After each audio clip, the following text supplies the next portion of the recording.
Assalamualaikum warahmatullahi wabarakatuh dan selamat siang. Perkenalkan, nama saya Febri Yahya Rahab, NPM 198330 Di sini kami ingin mempresentasikan hasil diskusi kami kelompok 8 dan saya sebagai moderator. Assalamualaikum warahmatullahi wabarakatuh. Perkenalkan, nama saya Sultia Indrigasi Melini Martina Sutian dengan NPM 198330243. Yang pertama, di sini saya akan menjelaskan tentang definisi produk sampingan dan produk gabungan. Jadi, istilah produk sampingan umumnya digunakan untuk mendefinisikan suatu produk dengan total nilai yang relatif kecil dan dihasilkan secara simultan atau bersamaan dengan suatu produk lain yang dinilai lebih besar. Produk dengan nilai yang lebih besar itu biasanya disebut produk utama atau main produk. Biasanya produk dalam jumlah yang lebih besar dibandingkan dengan produk sampingan. Biasanya produk hanya memiliki sedikit kendali atas jumlah produk sampingan yang diproduksi. Sebaliknya, pengenalan metode teknik yang lebih maju seperti yang digunakan di industri perminyakan telah memungkinkan pengendalian yang lebih besar atas jumlah residu dan produk sampingan lainnya. Lalu, produk gabungan atau common product, jadi diproduksi secara bersamaan melalui suatu proses atau serentetan proses umum, di mana setiap produk yang dihasilkan memiliki lebih dari nilai nominal dalam bentuk suatu dengan hasil pemrosesan tersebut. Lalu, biaya gabungan atau joint cost adalah sebagai biaya yang muncul dari produk secara simultan atas berbagai produk dalam proses yang sama. Lalu, biaya ini terjadi sebelum titik pisah batas atau split off point. Lalu kemudian karakteristik fungsi produk sampingan dan produk gabungan. Karakteristik produk sampingan dan produk gabungan atas mula dari produk sampingan bervariasi.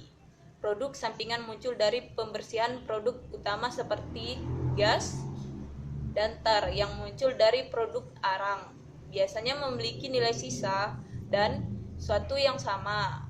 Produk sampingan adalah sisa atau sampah seperti serbuk gaji di tempat pengergajian kayu. Dalam kasus ini, produk sampingan muncul dari proses persiapan bahan baku sebelum digunakan dalam proses produksi utama. Pemisah biji kapas dari kapas, buah apel dari biji apel, merupakan contoh dari produk sampingan jenis ini. Nah, selanjutnya itu ada jenis produk sampingan atau byproduct. Pada umumnya digunakan untuk mendefinisikan suatu produk dengan total nilai yang relatif kecil dan dihasilkan secara bersamaan dengan suatu produk lain yang total nilainya lebih besar. Nah, yang kedua, X, gas dan tar yang muncul dari produksi arang. Yang pertama itu serbuk gergaji di tempat penggergajian. Yang kedua, serbuk dedek di tempat penyelapan gabah. Nah, yang selanjutnya ada joint production process. Yang pertama, material sapi, processing, daging nomor 1, daging nomor 2, split off point. Nah, yang selanjutnya ada metode perlakuan produk sampingan.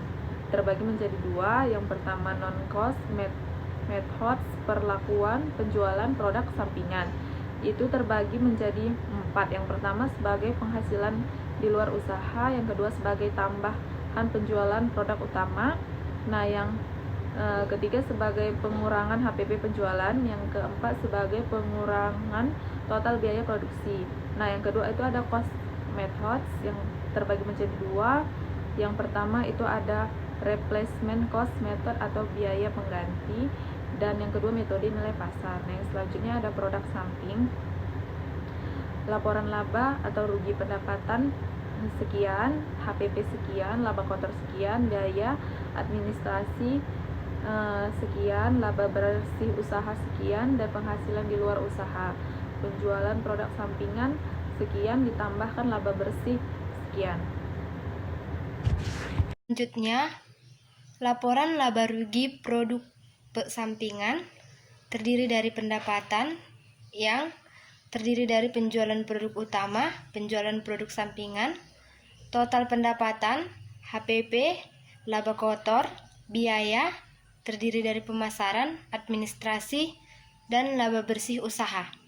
Laporan laba rugi, pendapatan, terdiri dari penjualan produk utama, HPP, biaya produksi, persediaan akhir, penjualan produk sampingan, laba kotor, biaya, terdiri dari pemasaran, administrasi dan umum, dan laba bersih usaha. Laporan laba rugi, pendapatan, penjualan produk utama, HPP, biaya produksi, penjualan produksi sampingan, persediaan akhir, HPP, laporan laba kotor, biaya, terdiri dari pemasaran, administrasi dan umum, laba bersih usaha. Allocation method atau metode alokasi yang terdiri dari nilai jual dengan harga pasar atau market value, harga pasar relatif, harga pasar hipotesis, satuan fisik, rata biaya per satuan, rata-rata tertimbang. Yang perlu diperhatikan yaitu yang pertama, langsung dijual pada saat titik pisah batas untuk metode pasar relatif. Yang kedua, tidak bisa langsung dijual pada saat titik pisah batas karena ada tambahan biaya untuk harga pasar hipotesis. Maka kesimpulan dari kelompok 8 yaitu biaya gabungan terjadi sebelum titik pisah split off. Titik pisah adalah saat dihasilkannya dua atau lebih produk bersama, di mana pada saat itu produk bersama bisa langsung dijual atau diproses lebih lanjut. Istilah produk sampingan digunakan untuk suatu produk yang bernilai total relatif kecil dan diproduksi berbarengan dengan produk yang bernilai lebih besar. Produk yang nilainya lebih besar biasa disebut dengan produk utama. Produk sampingan juga bisa diartikan sebagai produk yang bukan tujuan untuk operasi. Diartikan sebagai produk yang bukan tujuan utama operasi perusahaan tetapi tidak dapat dihindarkan terjadi dalam proses pengolahan produk disebabkan sifat bahan yang diolah atau karena sifat pengolahan produk. Kuantitas dan nilai produk sampingan relatif kecil dibandingkan dengan nilai keseluruhan produk. Cukup sekian hasil diskusi kami dari kelompok 8. Saya sebagai moderator. Assalamualaikum warahmatullahi wabarakatuh dan selamat siang.